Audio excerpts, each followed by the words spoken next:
Okay, so first, I do want to start this review off by talking about the Izuku versus Shigaraki stuff because the big thing there is, assumedly, Danger Sense has been absorbed by Shigaraki, which from jump is an absolute things going from bad to worse type of situation.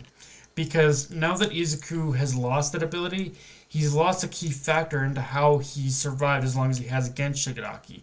And what's become the latter's disadvantage has now become an advantage to him. Now that Shigaraki has absorbed that quirk into himself. But even beyond that though, let's talk about where this little narrative thread of Izuku continuously losing the quirks stored inside One for All could lead, because I do believe it is very likely Izuku is going to keep losing all these quirks, and if that is the case, it could lead to some very intriguing narrative possibilities.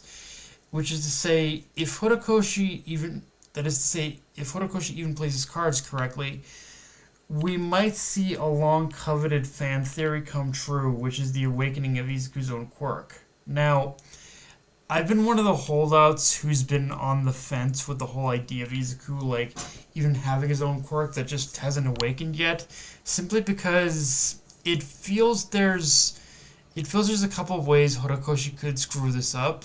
Because honestly, like, it's not that I'm against the idea necessarily. It's just I don't know how he could go about like showcasing that. Yeah, Hizuku's had a quirk all this time. It's just been suppressed or just hasn't awakened. I don't know how he could possibly go about portraying that honestly, because because there feels like a couple ways where Horikoshi could screw that up, but at the same time, at the rate that Izuku is losing all the all the other holders' quirks, it does feel like room is being made to explore that idea and just have it to where whatever Izuku's quirk might potentially be, I think we're going to see if we do see like a quirk actually awaken within Izuku. I think that quirk might potentially merge with the empty All for One quirk to become something completely new. Again, this is me giving into a lot of those fan theories and speculation people have had about Izuku having a quirk, but I can't deny that with the way Horikoshi has set the stage in this chapter, it does make it high likelihood in my mind for something like this to happen. I don't know when or if it will actually happen, but I do think there is a higher likelihood now. Um, with that said, the chapter does end with Bakugo pretty much, and the chapter does end with Bakugo finally landing the blow on All for One. And I will admit, for as unceremonious as All for One's death still feels, I do like how there's that small bittersweet pill that comes with All for One's defeat, that those still alive that have lost their quirks to All for One are now going to remain quirkless, because when All for One died, the quirks apparently disappeared with him. And honestly, even if it's explained through a bit of narrative exposition, I'd really like to see how All for One's death is going to have an impact on the quirk population at large in the aftermath of all this, and just how much the percentage of quirk users has decreased because of his death. Because that does more or less seem to be the route Horikoshi's going with this setup. But whatever the aftermath of this is, I wouldn't be surprised if the worlds end up a little better for it, because less quirks might be seen as beneficial at least in easing civilian outlook on quirks in the aftermath, and just kind of just having a less percentage of quirks now, I think might do more to help repairing the trust between those who have quirks and those that are quirkless, kind of, and just the civilian population in general. I think though too. Also, just looking at it from the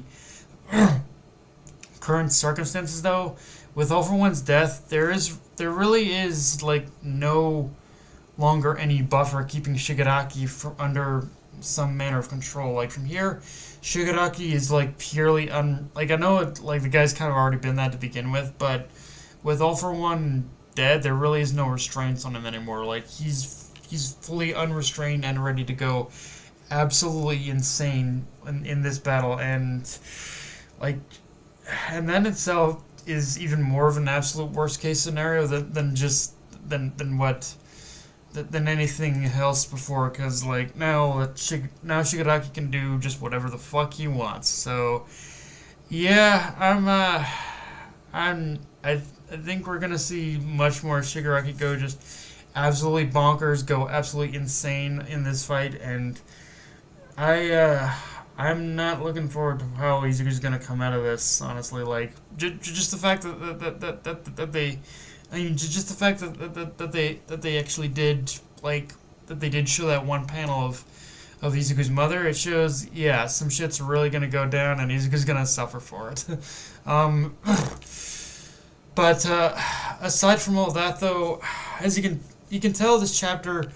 This is the chapter where Horikoshi was savoring every moment he could that he got to draw Bakugo, because from panel 1 you could tell he was trying to let us know that this is Bakugo's time, this is Bakugo's moment, and he's gonna be the one to finish the job. He's the hero of the hour, the one to finally put an end to All for One and to claim his own right as the world's greatest hero. And let's be real, he pretty much did all that and more this entire fight, but this chapter was him just cementing that in stone that, yeah, I'm the hero. I'm the hero of the hour, bitches. I defeated All for One. It's the moment that that truly cements him as like the hero of his own story, and I do really like how it feels like things did finally kind of come to a conclusion to like Bakugo's story in this chapter. And I like the little added touch at the end where Bakugo raises his fist, collapsed on the ground, telling Izuku to give him hell.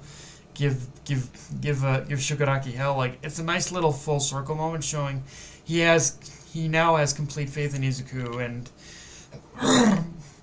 and yeah, and I do also like the little bit where Bakugo complains that he couldn't do like a full on All Might pose, but hey, dude, it's still pretty cool. And yeah, aside from all that, though, not much else to say. Honestly, I'm not gonna lie, for an end of the year chapter, this was just okay, with Bakugo's moment being the main thing that helps it stick out the most. Like, it's really just another chapter that feels like MHA is nearing its end. So yeah, but yeah, guys, that's all I got for this review. If you enjoyed the video, like, comment, subscribe, follow me on Twitter, and on Crunchyroll, push the notification bell with the subscribe button, and just share the video, guys. Dark Knight of Evernight signing off. Later, everyone.